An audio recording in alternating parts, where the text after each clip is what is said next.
जय श्री हरि। श्रीमद्भागवत महापुराणम दशमः स्कंधः पूर्वार्ध भागः अथैकविंशोऽध्यायः। अब हम श्रीमद्भागवत महापुराण के दशम स्कंद के पूर्वार्ध भाग में 21वां अध्याय सुनते हैं। इसमें हम भागवत के दशम स्कंद के प्रमुख 5 गीतों में से प्रथम गीत वेणु गीत सुनते हैं। भगवान श्री कृष्ण की बांसुरी का जो दिव्य प्रभाव सभी जीवों पर, सभी प्राणियों पर हो रहा था, उस प्रभाव का श्रवण हम इस अध्याय में करेंगे। श्री गणेशाय नमः, श्री सरस्वत्यै नमः, श्री गुरवे नमः, श्री पुराण पुरुषोत्तमाय नमः, श्री वृंदावन विहारिणे नमः।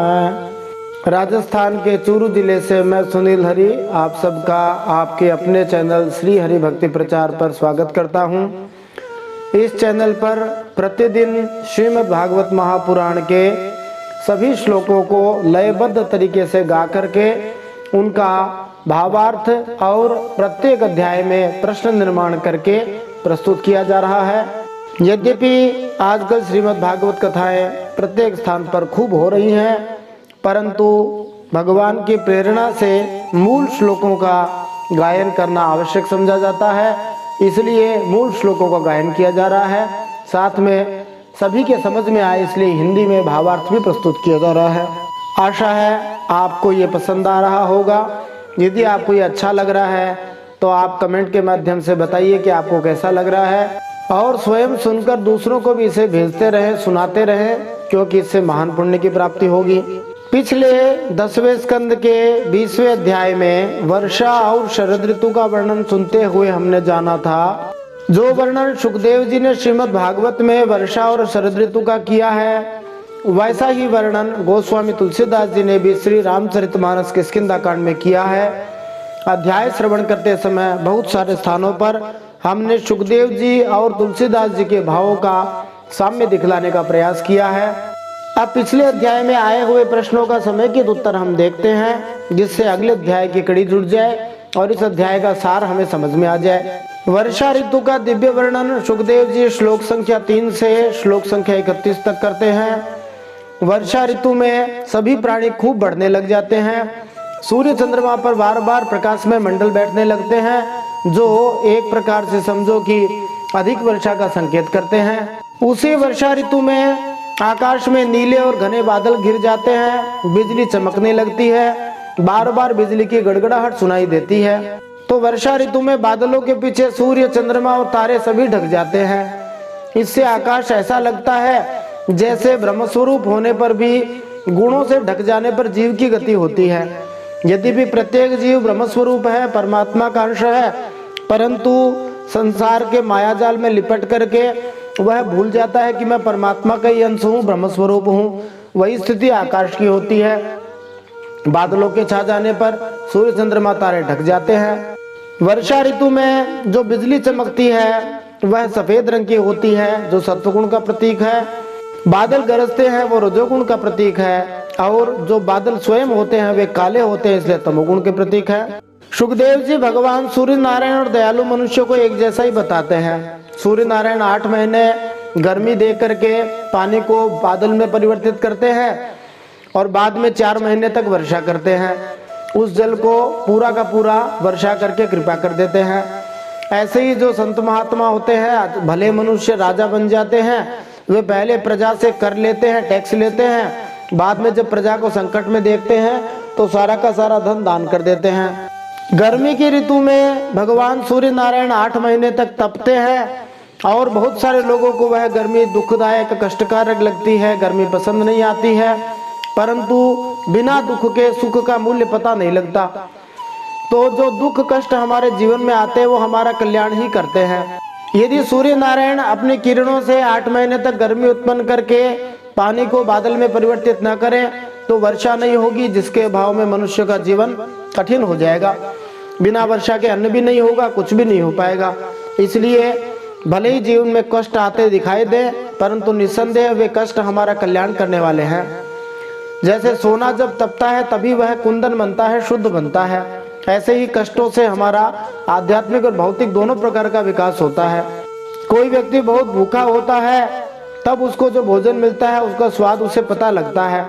फिर श्री सुखदेव जी कलयुग के पाखंडी लोगों की तुलना रात्रि में चमकने वाले जुगनू से करते हैं। जुगनू केवल रात्रि काल में प्रकाश देता है और एक बहुत छोटा सा कीड़ा होता है जो हरे रंग का प्रकाश देता है, लेकिन उसके प्रकाश से यदि कोई अपना जीवन यापन करना चाहे अथवा उसके प्रकाश में कोई पढ़ना चाहे, ऐसा कार्य करना चाहे जिसमें बहुत प्रकाश की आवश्यकता हो, तो वो नहीं कर सकता।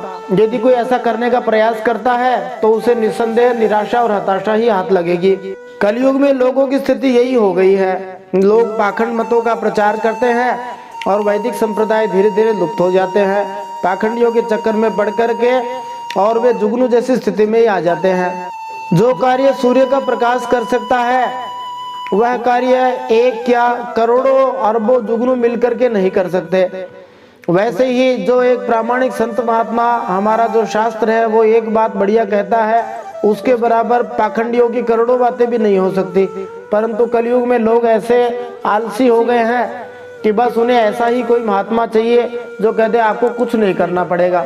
परंतु उनके चक्कर में पड़ना जुगनू से प्रकाश लेने जैसा ही है। यद्यपि सूर्य आकाश में विद्यमान है, फिर भी यदि जुगनू के चक्कर में पड़े तो दुखी पाना है। रात में थोड़ा बहुत हल्का फुल्का प्रकाश जुगनू दे सकता है, परंतु दिन में जुगनू का कोई महत्व नहीं है।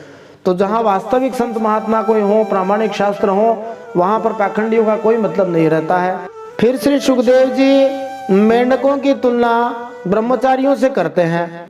जो मेंढक पहले चुपचाप सो रहे थे, बादलों की गर्जना सुनकर टर्टर करने लगते हैं। जैसे गुरु के आदेश सुनकर ब्रह्मचारी लोग वेद पाठ करने लगते हैं। कोई यहाँ आक्षेप कर सकता है कि क्या सुखदेव जी और गोस्वामी तुलसीदास जी ने भी यही भाव दिया है? क्या ये दोनों ही ब्रह्मचारियों की, वेद पाठियों की, ब्राह्मणों की निंदा कर रहे हैं? निंदा कदापि नहीं कर रहे। उपमा कभी भी पूर्ण अंश में नहीं घटती है, एक अंश में ही घटती है। यहाँ पर गुरु के आदेश को बादलों की गर्जना के समान समझा गया है। टर्टर करना पाठ की तरह बताया है और मेंढक को ब्रह्मचारी की तरह बताया है। जैसे मेंढक पहले सोए रहते हैं परंतु बादलों की गर्जना सुन के जग जाते हैं, वैसे ही ब्रह्मचारी लोग या कलयुग के जो साधारण लोग हैं जिनका भजन ध्यान में कोई रुचि नहीं है, वे संत महात्माओं के शास्त्रों के कहने से उड़ जाते हैं और भजन ध्यान करने लग जाते हैं। तो ये निंदा नहीं है, ये एक प्रकार से उनकी प्रशंसा ही है कि जगाने पर तो जाग गए कम से कम, नहीं तो लोग जगाने पर भी नहीं जागते। फिर सुखदेव जी कहते हैं कि देखो जो धनवान लोग होते हैं वे धन का दुरुपयोग करने लग जाते हैं।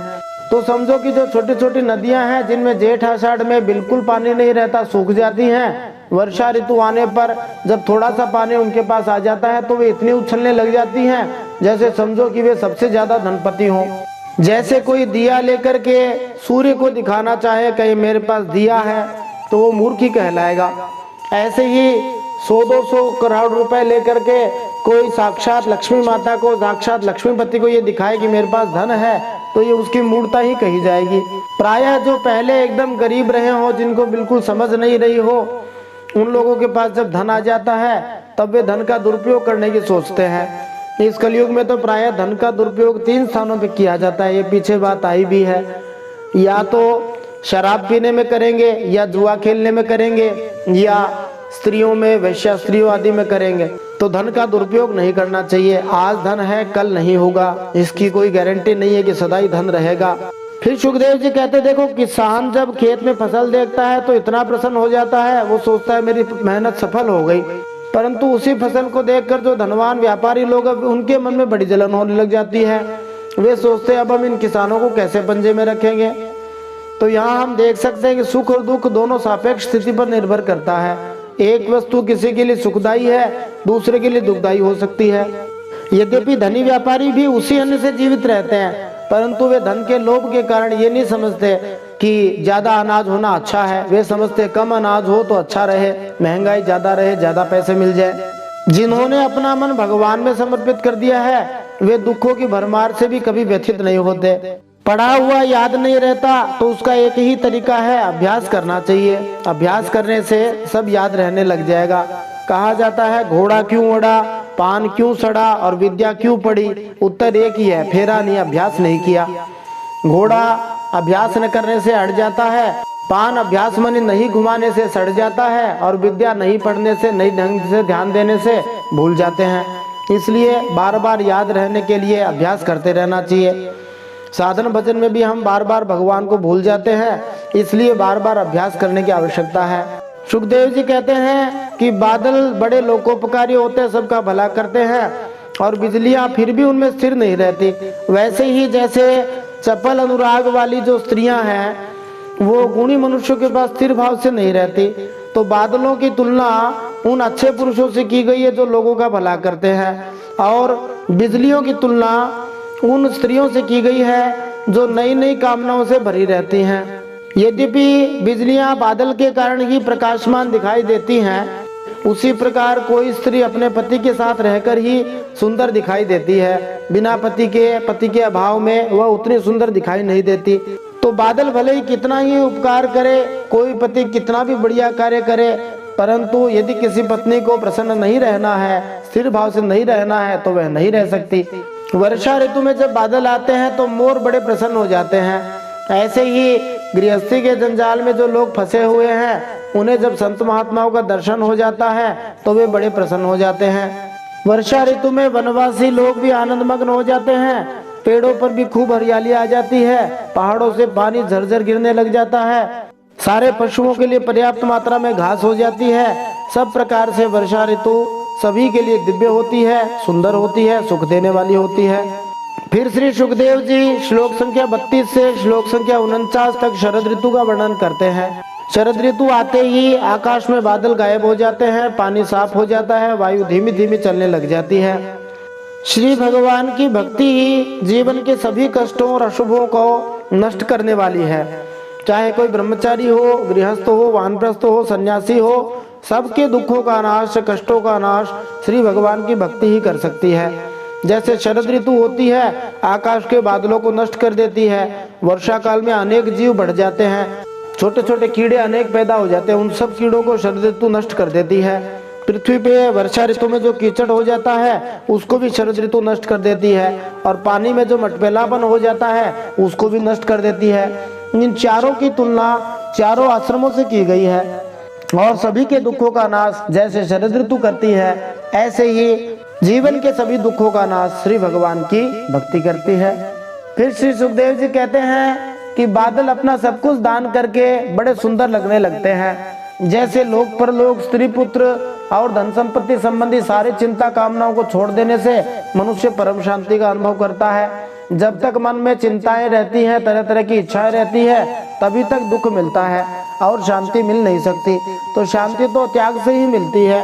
भगवान श्री कृष्ण ने श्रीमद् भगवद गीता में यही कहा है 12वें अध्याय में कि त्यागात् शांतिरनंतरम, त्याग करते ही शांति मिल जाएगी।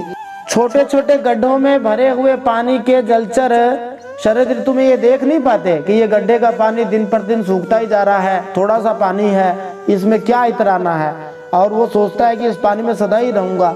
उन्हीं की तरह जो केवल अपने परिवार को ही पालने में लगे हुए हैं, वे ये सोचते नहीं है कि हमारी आयु भी घटती जा रही है, एक दिन हमें भी मरना पड़ेगा।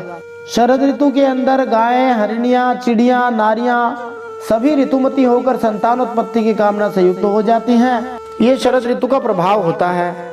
अब हम श्रीमद् भागवत महापुराण के 10वें स्कंद के पूर्वार्ध में 21वां अध्याय, जिसमें भगवान श्री कृष्ण की दिव्य बांसुरी का जो गीत है, वेणु गीत है, माने भगवान की बांसुरी का जो प्रभाव है वो हमें इसमें देखने को मिलेगा।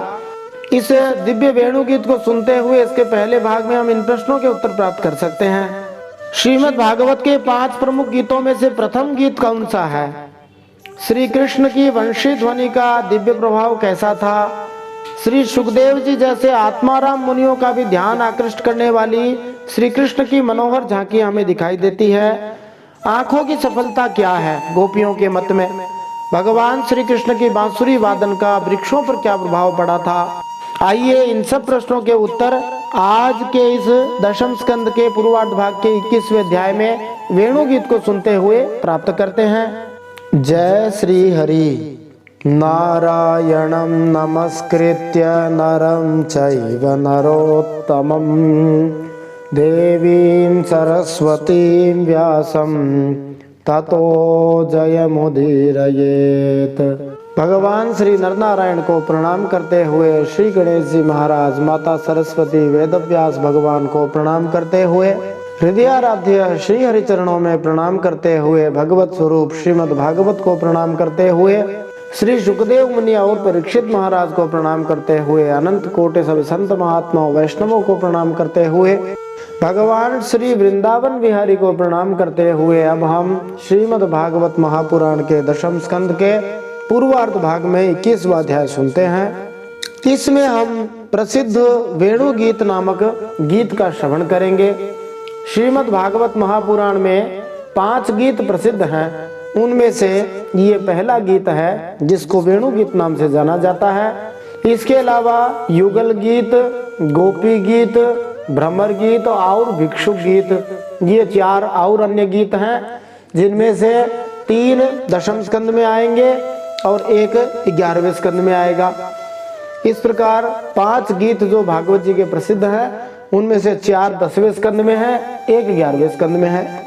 अभी हम भगवान श्री कृष्ण की जो बांसुरी है, जिसको वेणु कहा जाता है, उस पर जो रचा हुआ गीत है, तो उसका श्रवण करते हैं। श्री शुक उवाच इत्थं शरत् स्वच्छ जलम पद्माकर सुगंधिना न्यविशद वायुना वातम सगो गोपालकोच्युतः। श्री सुखदेव जी परीक्षित महाराज से कहते हैं, शरद ऋतु के कारण वह वन बड़ा सुंदर लग रहा था। जल निर्मल था और जलाशयों में खिले हुए कमलों की सुगंध से मिली हुई वायु मंद मंद चल रही थी। भगवान श्री कृष्ण ने गौओं और ग्वाल बालों के साथ उस वन में प्रवेश किया। फिर श्री सुखदेव जी पुष्पिताग्रह छंद में गाते हैं। इसी पुष्पिताग्रह छंद में पितामह भीष्म द्वारा भगवान श्री कृष्ण की जो स्तुति प्रथम स्कंद में की गई थी, वो है। इसके पहले चरण में 12 अक्षर और दूसरे में 13 होते हैं। तो जो विषम होते हैं उनमें 12 अक्षर होते हैं और सम जो चरण है उसके अंदर 13 अक्षर होते हैं। कुसुमित वन राजिषूष्मे भृंग द्विज कुल घोष्ट सरह सरिन्महीध्रम मधुपतिरवगाय चारयन्गः सह पशुपाल बलश्चुकोज वेणुम्। सुंदर सुंदर फूलों से भरे हुए हरी हरी वृक्ष पंक्तियों में मतवाले भंवरे स्थान स्थान पर गुनगुना रहे थे और तरह तरह के पक्षी झुंड के झुंड अलग अलग कलरव कर रहे थे, जिससे उस वन के सरोवर, नदियां और पहाड़ सब के सब गूंजते रहते थे। मधुपति श्री कृष्ण ने बलराम जी और ग्वाल बालों के साथ उस वन के भीतर घुसकर गौओं को चराते हुए अपनी बांसुरी पर बड़ी मधुर तान छेड़ी। इस श्लोक में चुकूच वेणु शब्दों से यह ध्वनित होता है कि भगवान श्री कृष्ण ने बड़ी ही कुशलता पूर्वक अपनी वंशी की ध्वनि तथा वृंदावन के रंग बिरंगे पक्षियों के कलरव को मिला जुला रखा था। इस तरह आकर्षक दैवी ध्वनि उत्पन्न हो रही थी। तद्व्रज स्त्रिया श्रुत्य वेणु गीतम स्मरोदयम काश्चित् परोक्षम कृष्णस्य स्वसखीभ्योन्वर्णयन् तद्वर्णयितुमारब्धाः स्मरन्त्यः कृष्णचेष्टितम् नाशकन् स्मरवेगेन विक्षिप्त मनसो नृप। श्री कृष्ण की वह वंशी ध्वनि भगवान के प्रति प्रेम भाव को, उनके मिलन की आकांक्षा को जगाने वाली थी। उसे सुनकर गोपियों का हृदय प्रेम से भर गया। वे एकांत में अपनी सखियों से उनके रूप, गुण और वंशी ध्वनि के प्रभाव का वर्णन करने लगी। व्रज की गोपियों ने वंशी ध्वनि का माधुर्य आपस में वर्णन करना चाहा तो अवश्य, परंतु वंशी का स्मरण होते ही उन्हें श्री कृष्ण की मधुर चेष्टाओं की, प्रेम पूर्ण चितवन, भावों के इशारे और मधुर मुस्कान आदि की याद हो आई। उनकी भगवान से मिलने की आकांक्षा और भी बढ़ गई। वे मन ही मन वहां पहुंच गई जहां श्री कृष्ण थे। अब उनकी वाणी बोले कैसे, वे उसके वर्णन में असमर्थ हो गईं। अब गोपियां मन ही मन देखने लगी। सुखदेव जी मंदाक्रांता छंद में अब उस श्लोक का वर्णन करते हैं जिसमें भगवान श्री कृष्ण की दिव्य झांकी है। कहा जाता है कि जब व्यास जी के यहाँ पैदा होते ही सुखदेव जी घर से निकल गए थे और वैरागी हो गए थे, तब व्यास जी ने सुखदेव जी को मोहित करने के लिए या सुखदेव जी का मन श्री भगवान में लगाने के लिए भागवत जी के श्लोक अपने कई शिष्यों को सुनवाए थे, रटवाए थे और शिष्यों से कहा था आप इन श्लोकों को गाते रहा करो। और कहीं कहीं कहा जाता है कि सुखदेव जी ने ये एक श्लोक पहले सुना था जिसका वर्णन सुखदेव जी अभी मंदाक्रांता छंद में करने वाले हैं। और सुखदेव जी ने जब ये सुना तो उन्हें क्या अनुभव हुआ वो हम देखते हैं। तो सुखदेव जी ने जो श्लोक सुना था वही श्लोक अब वे अपने मुख से गा रहे हैं। मंदाक्रांता छंद है जिस छंद में प्रसिद्ध भगवान श्री विष्णु का शांताकारम भुजग शयनम श्लोक है, उसी छंद में यह श्लोक सुखदेव जी गाते हैं। बर्हापीडम नटवर वपो कर्णयो कर्णिकारं बिभ्राद्वास कनककपिशं वैजयन्तीं च मालां रन्ध्रान् वेणो राधरसुधया पूरयन् गोपवृन्दैर्वृन्दारण्यं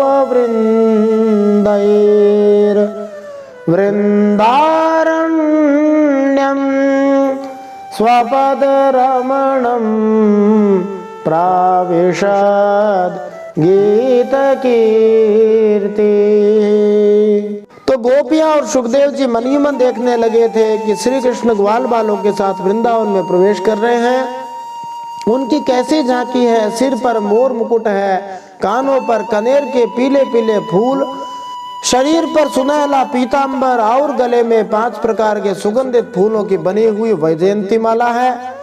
रंगमंच पर अभिनय करते हुए श्रेष्ठ नट का सा क्या ही सुंदर वेश भगवान श्याम सुंदर ने बना रखा है। बांसुरी के छिद्रों को वे अपने अधरामृत से होठों से स्पर्श कर रहे हैं। उनके पीछे पीछे ग्वाल बाल उन भगवान की लोक पावल कीर्ति का गान करते जा रहे हैं। इस प्रकार वैकुंठ से भी श्रेष्ठ वह वृंदावन धाम उन भगवान के चरण चिन्हों से और भी रमणीय बन गया। गोपियों ने इस श्लोक में वर्णित भगवान श्री कृष्ण के समस्त दिव्य गुणों का स्मरण किया। भगवान श्री कृष्ण के वस्त्र धारण करने की कला, उनके कानों में लगे सुंदर पीले रंग के फूलों ने गोपियों की प्रेम माधुरी इच्छाओं को उत्तेजित कर दिया। कहा जाता है कि भगवान श्री कृष्ण 2 कानों में एक ही पीला कनेर का फूल क्यों लगाते थे। तो कोई कोई कहते हैं कि जिस दिशा में जाना होता था उसी दिशा की ओर जो कान था उसमें कनेर का पीला फूल लगा लेते थे, जिससे भक्तों को यह संकेत हो जाता कि आज इस वन की ओर भगवान जा रहे हैं। और जब भगवान श्री कृष्ण ने अपने होठों का अमृत अपनी बांसुरी में उड़ेल दिया तो वे गोपियां भगवान के प्रेम में खो ही गई। फिर सुखदेव जी अनुष्टुप छंद में गाते हैं। इति वेणुरवं राजन् सर्वभूत मनोहरं श्रुत्वा व्रजस्त्रियः सर्वा वर्णयन्त्यो भिरे भिरे। यह वंशी ध्वनि जड़ चेतन सभी भूतों का प्राणियों का मन चुराने वाली है। गोपियों ने उस वंशी को सुना और सुनकर उसका वर्णन करने लगी। वर्णन करते करते सभी गोपियां तन्मय हो गईं और श्री कृष्ण को पाकर आलिंगन करने लगी। यहाँ इति शब्द इस बात का सूचक है कि भगवान श्री कृष्ण का स्मरण करके अवाक हुई गोपियों ने अपनी चेतना वापस पाई और भगवान श्री कृष्ण की वंशी की ध्वनि का अत्यंत हर्षपूर्वक वर्णन करने लगी। जब कुछ गोपियां जोर जोर से बोलने लगी तो अन्य व्यक्तियों को भी लगा कि उनके हृदय में भी ऐसा ही आह्लादपूर्ण स्नेह का भाव है। अतः सभी गोपियां तरुण भगवान श्री कृष्ण के माधुर्य प्रेम से अभिभूत होकर एक दूसरे को गले लगाने लगी और इस प्रकार से वेणु गीत गाने लगी। श्लोक संख्या 7 से श्लोक संख्या 19 तक 13 श्लोकों के अंदर ये वेणु गीत है। सभी श्लोकों में वसंत दिल का छंद है। गोपियां गाती हैं। गोप्यौचुः अक्षण्वतां फलमिदं न परं वेदामः सख्यः पशो ननु विवे क्षयतोर्वयश्चैः वक्त्रं व्रजेश सुतयो रनुवेणुजुष्टं यैर्वाणिपेतमनुराक्तकटाक्षमोक्षम्।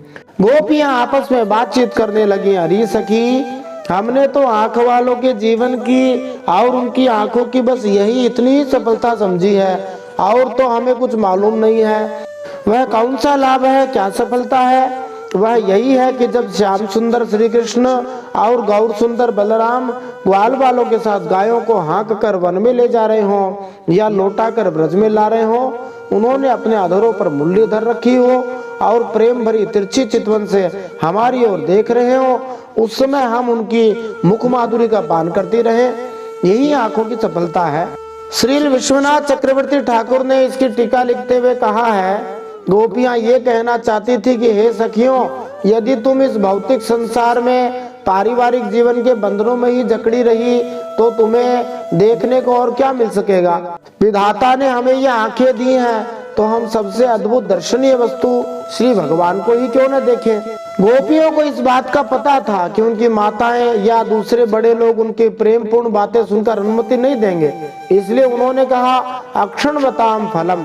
श्री कृष्ण का दर्शन करना केवल हमारा ही नहीं अपितु सभी व्यक्तियों का लक्ष्य है। माने जिन जिन की आंखें हैं, आंखों से मतलब हृदय की आंखों से भी हो सकता है, जिनके आंखें नहीं है उनका तिरस्कार नहीं किया गया है, मानो मन की आंखों वालों के लिए बताया गया है। दूसरे शब्दों में गोपियों ने संकेत किया कि जब भगवान श्री कृष्ण हरेक के लिए प्रेम के परम लक्ष्य हैं, तो फिर आध्यात्मिक हर्ष में वे क्यों उनसे प्रेम नहीं कर सकती हैं। आचार्यों के मतानुसार एक अन्य गोपी ने यह श्लोक तथा 8 से 19 तक के दूसरे श्लोक कहे थे।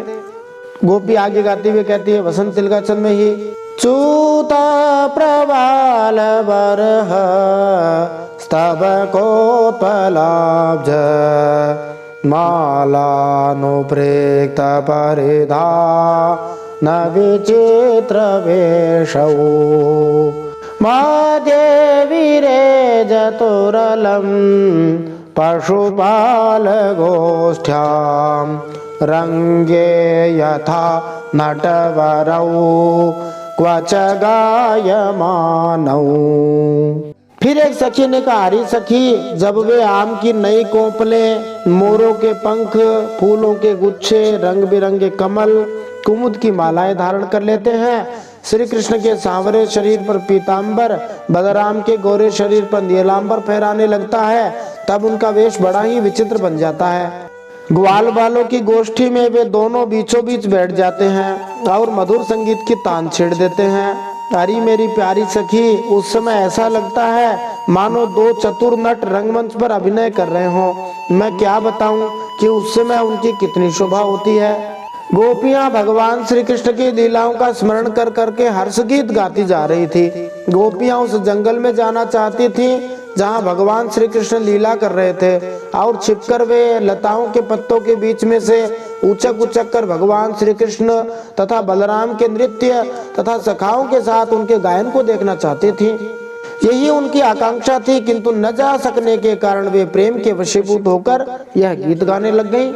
भगवान का जो वस्त्र है वो भी बड़ा ही जोरदार है, बड़ा कॉन्ट्रास्टिंग भगवान कपड़ा पहने हुए हैं और सदा ही ऐसे ही पहनते हैं। सांवरा उनका शरीर है, उसके ऊपर पीला रंग है, और बलराम जी गौरे हैं तो उसके ऊपर नीला है।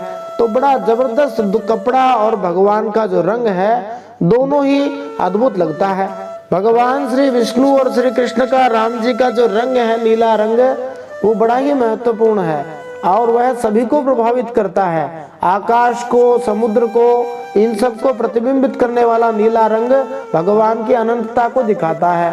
अभी हाल ही में एक बहुत प्रचलित प्रसिद्ध फिल्म आई है जिसका नाम है अवतार। उस फिल्म में जो रोल प्ले करने वाली महिला है उसने कहा है कि हमने जो नीला रंग लिया है वो भगवान श्री विष्णु और श्री कृष्ण से ही लिया है, उनसे प्रभावित होकर लिया है। तो देखिए हमारे हिंदू धर्म के, सनातन धर्म की कितनी शक्ति है कि सारी दुनिया वाले लोग हमारे भगवान श्री विष्णु और भगवान श्री कृष्ण को, राम जी को मान रहे हैं। फिर एक गोपी आगे गाती है, गोप्यः किमाचरदयं कुशलं स्म वेणोर् दामोदरा धरसुधा मपि गोपिकानां भुङ्क्ते स्वयं यदवशिष्टरसं हृदिन्यो ऋष्यात्वचोश्रुमुमुचोस्तरवो यथार्याः। हरि गोपियों, यह वेणु पुरुष जाति का होने पर भी पूर्व जन्म में न जाने ऐसा कौन सा साधन भजन कर चुका है कि हम गोपियों की अपनी संपत्ति दामोदर के होठों की सुधा स्वयं ही इस प्रकार पिए जा रहा है कि हम लोगों के लिए थोड़ा सा भी रस बाकी नहीं रहेगा।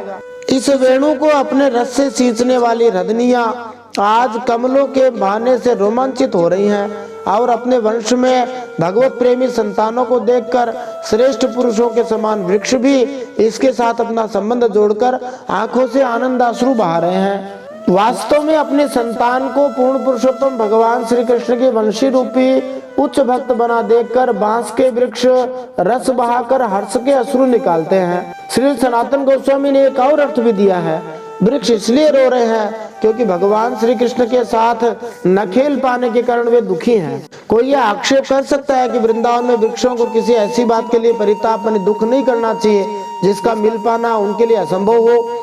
जिस तरह कोई भिक्षुक किसी राजा से मिलने से मना किए जाने पर दुख नहीं करता, किंतु वृक्ष तो बुद्धिमान मनुष्यों जैसे ही हैं जो अपना जीवन लक्ष्य प्राप्त न कर सकने पर दुख उठाते हैं। अतः वृक्ष इसलिए चीख रहे हैं क्योंकि उन्हें भगवान श्री कृष्ण के होठों का अमृत नहीं मिल पा रहा, अथवा आनंदाश्रु इसलिए भी हैं कि उन्हीं के वंश में पैदा हुई जो बंसी है उसको भगवान अपने होठों से छुए हुए हैं।